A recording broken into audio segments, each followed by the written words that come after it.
Hi everyone. Hi.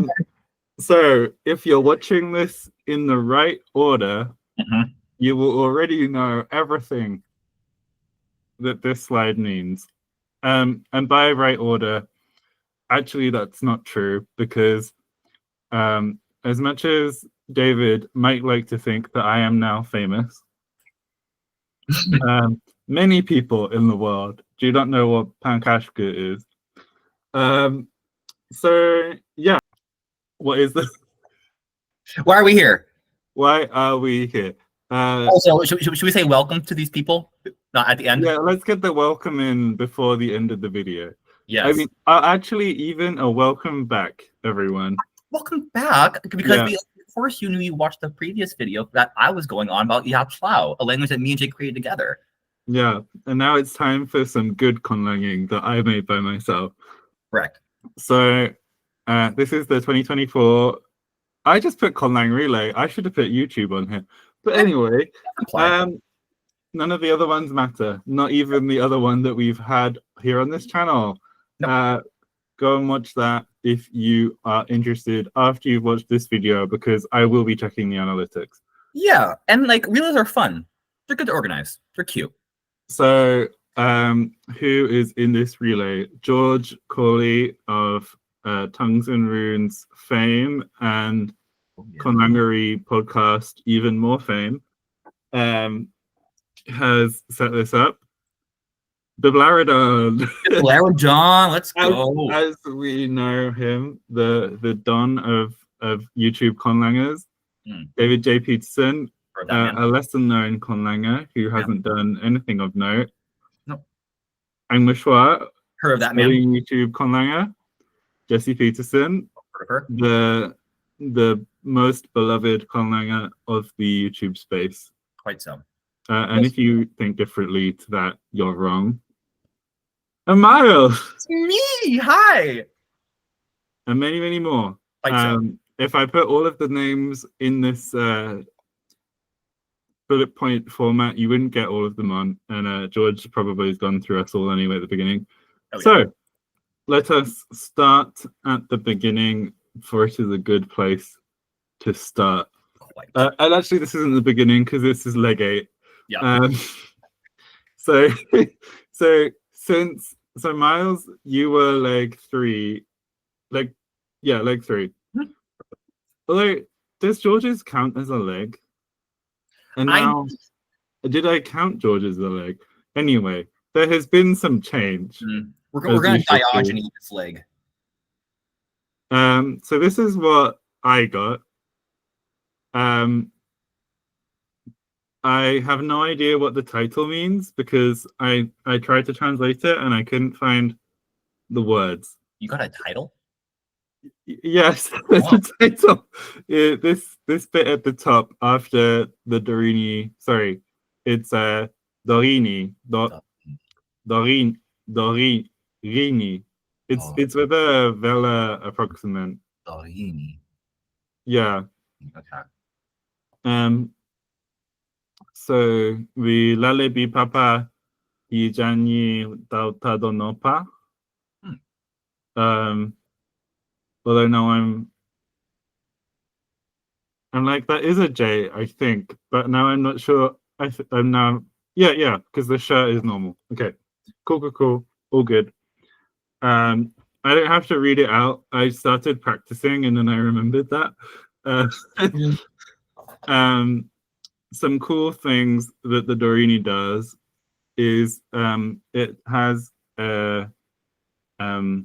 like a consonant harmony between retroflex consonants and non-retroflex, not non-retroflex, and other sibilants. Is that it?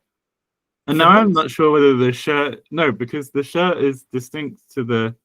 So anyway, it's a thing. I didn't have to worry about it because I was just translating out of the language. You can see that, like, what was that? Got a bit chunkier. Yeah, it gets a bit chunkier. There's some clusters going on, it seems like. And like some geminates and some stuff as. Yeah, the geminates, including the stuff with an R in front isn't a cluster, it's a Oh. retroflex. Never mind. But I love watching Baki. Like there's an initial Gemini S somewhere. Oh, I saw it. Yeah, C. Yeah. And all of that good stuff. Sure. My translation. Oh no. Okay, so I went back and forth with this a bit. This is like the translation of this is what I got from the Dorini text. So, Spirit Snake, you hid from the forest, and you hunted and showed what he has known. And now I'm thinking that should have been it, but gender's fake anyway, so yeah. No pronouns in this channel. Also, I realize a bunch of people who don't know what this channel is are going to watch this. I'm non-binary. You're welcome. We are a non-binary safe space here. It's all on. I was telling my boyfriend a while ago, and it's like everybody I know who's like a modern Conlang who's like under the age of 30 is non-binary. And I know. But like Minnie's not non-binary. Oh no, shit, you're right. Never mind. Continue. Anyway. You saw that the river people, more on this later, are tearing up his child, so then there is only a tooth under the mud. Then, I surmise, you met another nightmare. This was basically the product of a evidentiality system. I ended up. I don't think I used mine in the translation. I think mostly because I don't think it was ever useful. I think because it wasn't ever very clear what the context of the whole thing was. Yeah. And so there wasn't like a very good amount of discourse where it was like necessary for anyone to be saying how they got their information and stuff. Anyway, you ask your parents for a word. Can you hear a river? Though you are dreaming, he asks, who does this? Can we believe that a river is allowed to cross us? Sorry, that shouldn't be that. The/a river tells the parent you had torn apart a child's arm and it could not escape. Okay. Okay. The wise fisherman descends and says, all people teach themselves to blame fate itself. I hope that next time I do the honorable thing, so helping my hurting and traveling into the past. So I separate the parent and the child so that it will not tear the child apart. Everyone will know the new future tomorrow. I need to kill the sad future that binds me now. Although I arrive now to tell you when the hand will tear itself apart, I must hear you are not blind in order to travel before this grass to hear. So people must take shovels and bury in earth. I assume if you've got to this point, you've seen Mars's video. Oh my god! I had completely forgotten that we had talked about the blindness and ignorance thing in the very first relay that we had done. So it hadn't clocked in my mind that it could possibly be that all the references to blindness had come out of Yatlau. Literally. Oh my god. I mean, I love that. You're welcome. Also, was there a wise fisherman in your text? There was no fish. Because my text. I feel like the text that you got is recognizably something that George might have written. Yes, I completely agree with that. Whereas at this stage, it's like gone through so many layers where where are the numbers? There's no numbers. Oh my. At least there's like I don't even know. I'm dying to see how you translated this. Okay. Too. But oh my gosh. It's Pánkáshku time.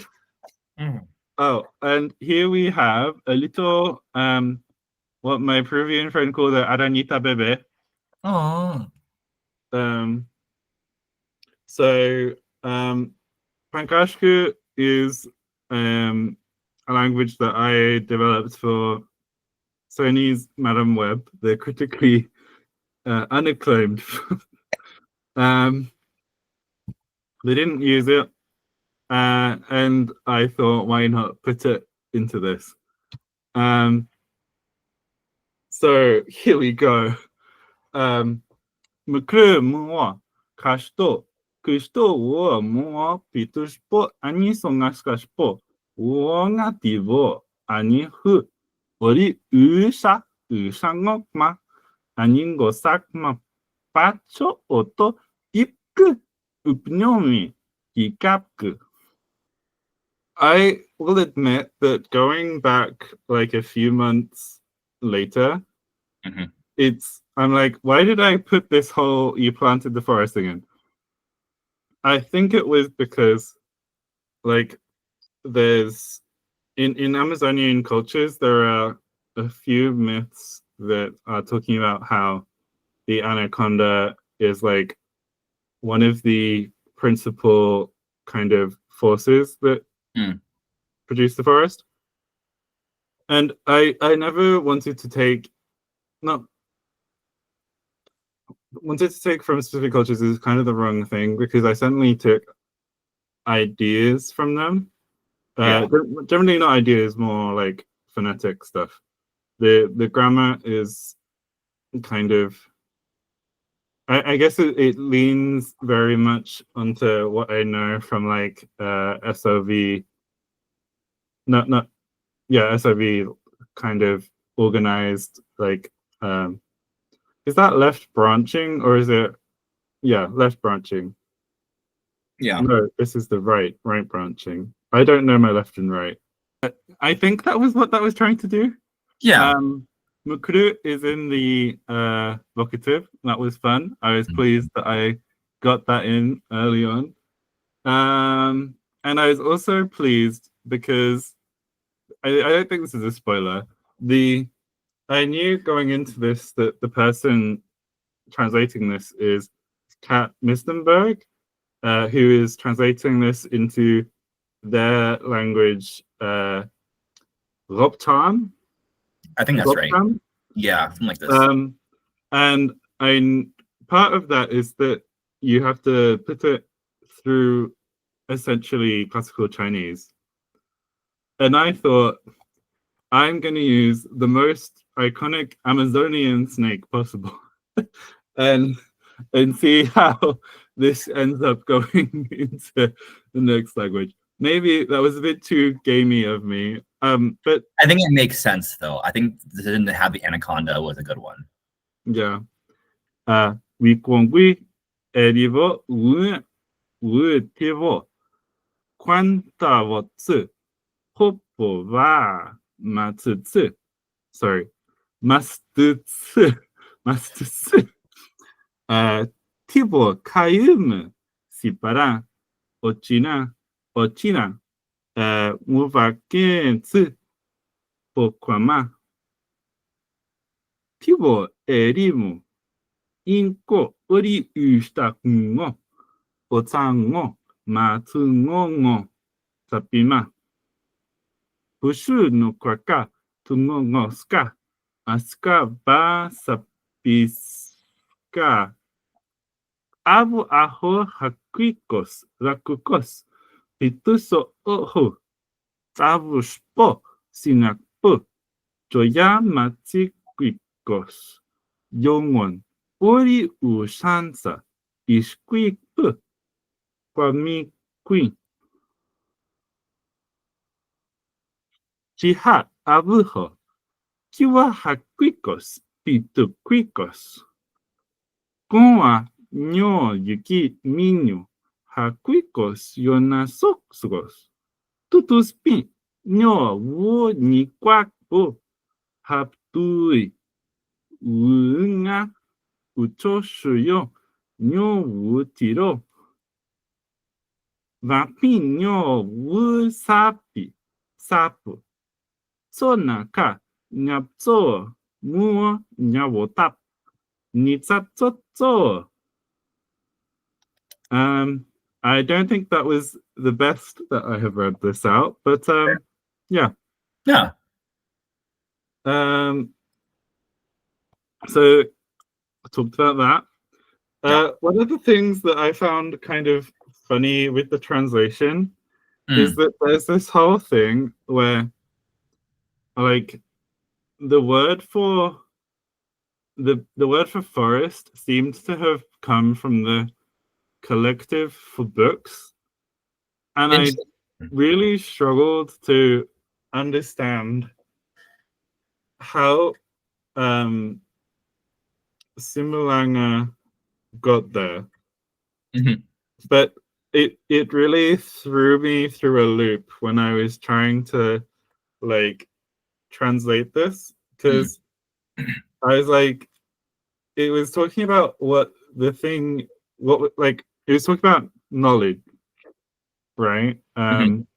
You hunted and revealed what it was new, and I was like, you can't really hunt a book, but you can hunt in a forest.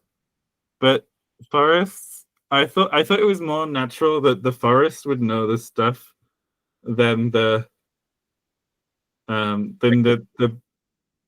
that it would reveal something it knew, than that it would be the book. Yeah.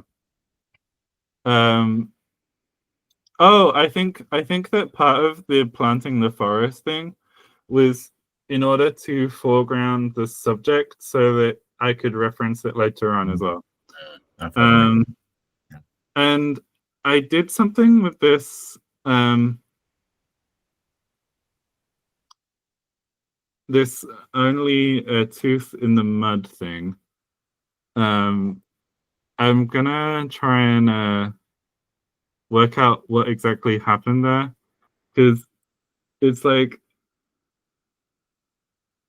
it's kind of funny how, like, I think looking back, I know I did an okay job, because the gap between what it was supposed to be and what I ended up doing wasn't too big.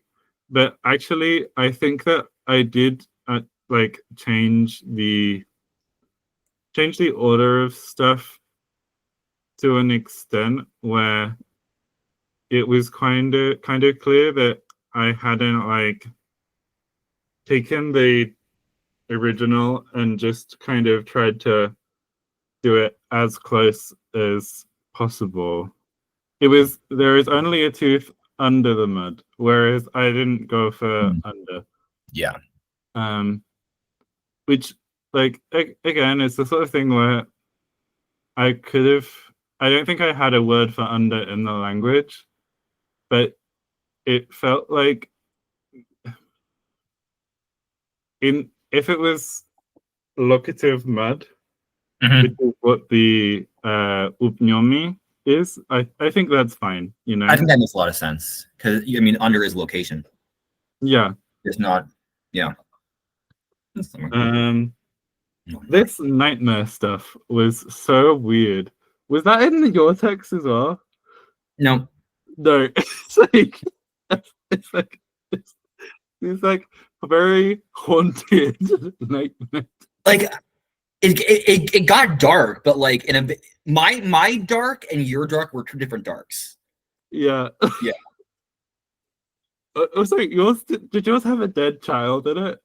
No, mine had a child that ripped its parents' hands off with its teeth, but it was a baby, so I don't know how old that baby was. I took a creative like liberty thing, like, okay, babies don't have teeth, but somehow this little guy is chewing on his parents' arms, just going nom, nom, nom, nom, nom. I'm like, okay, bet, let's go. Okay. Oh yeah, and the river starts talking to people.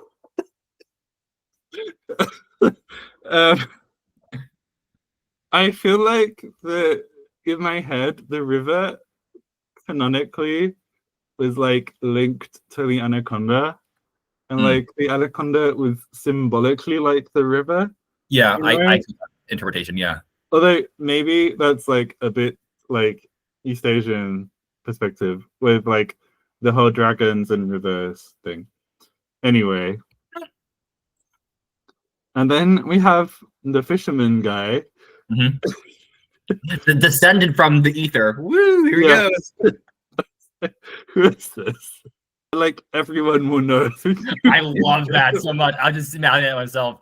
Everyone will know the new future together. It sounds so dark. What's the old future? That's what I want to know. What? And I need to kill my blindingly sad future.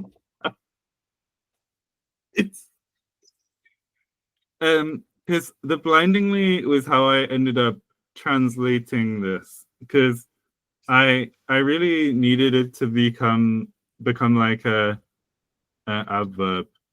But yeah, who are the river people? Because at one point I thought, are these like a bunch of people who are like living by a river? And now I'm actually like, I remember thinking after I was done, maybe I translated this wrong. Because Dorini, I think, is like, wait, no, I think that it has the subject at the end and the verb at the beginning. So I think it's VOS as well. Oh, what's that? Like, yeah, Sao. But I don't think that they always had to be marked. And then I was like, wait, is the other people talking to the river? Is it that? There were some cool like phrases that I didn't leave in because it seemed like a kind of turn of phrase, like meeting a nightmare or asking for a word. Like it seemed like the sort of thing where I could kind of translate that out. Yeah, I fully wrote this before I saw the irony in this. I love it. I was like, what on earth is going on with this blindness? like, I was like, came back. I feel like George is kind of very, very lovely and always trying to like make sure no one kind of gets hurt. And I feel like he wouldn't have put this in. That's how I know he didn't. The whole tearing things themselves apart, I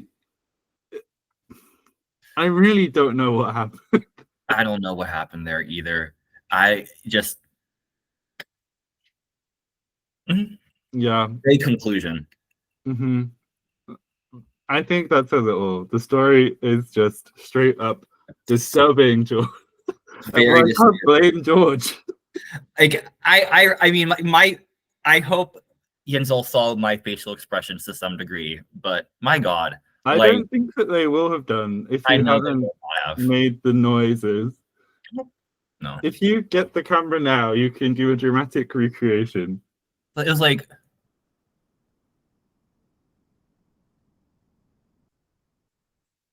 that, very like, oh, I don't know. But yeah, this was a good time.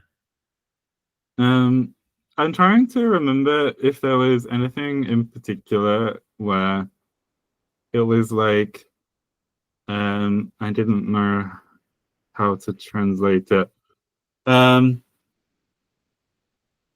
I think partly I was maybe guilty of like simplifying some of the structures. I was too. I think that like obviously every language has different things that are easier for it to say than others.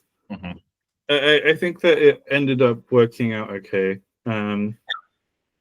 I would like to point out these apostrophes before the speech marks are glottal stops. I got that figured out. I'm like, why not 3 quotes? Maybe I should have used a Q like in Dorini. It's a cute way of doing it. A cute way of doing it. So yeah. Yeah. Sorry, Kat. Like, I think I was the one who started off some of the lateness.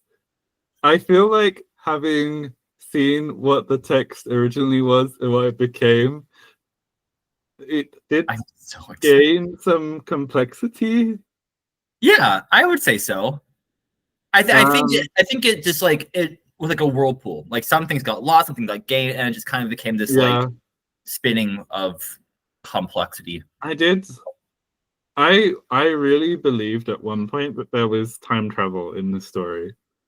Yeah. Because let me go. If I go to the translation here, I think I just kind of at the point that I was translating this, what was left of this third part that was extra, I actually had been said before in this early one. Although I arrive now to tell you when the hand will tear itself apart, I must hear you are not blind in order to travel before this grass to hear. So people must stay sure. So I think I made this to warn you. Yeah. Because when the hand will tear itself apart stuff was quite it's quite complex, and I would have had to have nominalized the whole thing. Oh God. The whole clause you have nominalized? I arrived now to warn you is what I said. Okay. I just left out you are not blind in order to travel. I was like, what does before this grass even mean? That might be the moss. Yeah. Involved in there. I mean, yeah. And I think that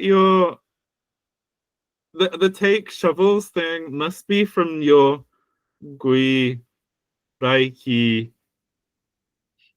Probably so. Something like to make.